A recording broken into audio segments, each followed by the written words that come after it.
સારું લાગે છે? ફાયદો થયો છે? કેટલા વ્યક્તિને ફાયદો થયો હાથ ઉપર કરો. ચલો બરાબર હાથ ઉપર કરો. જેને હાથમાં દુખાવો હશે એ આમ કરશે અને જેને હાથમાં દુખાવો નહીં હોય એ આમ કરશે. બરાબર ને? બરાબર હાથ ઉપર કરો એટલે ખ્યાલ આવે કે કોને કોને ફાયદો થયો છે. પાછળ ફાયદો નહીં થયો કોઈને? દાદા ફાયદો નહીં થયો તો હાથ ઉપર કરો. દાદા આ બાજુ કોઈને ફાયદો નહીં થયો તો હાથ ઉપર કરો. બધાને ફાયદો થયો છે? બોલો થયો છે? બધાને ફાયદો થયો છે? ફાયદો થયો છે કે નહીં થયો? થયો છે ને? તો તમારા માટે એકવાર જોરદાર તાલી પાડી દો. બધા તાલી પાડી દો. જોરદાર જોરદાર અવાજ આવવો જોઈએ.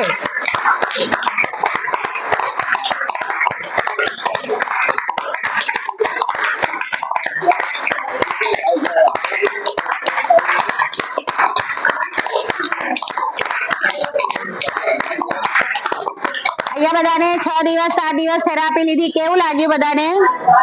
સારું લાગ્યું ને? તો ફરીવાર અમે આવીએ ખરા?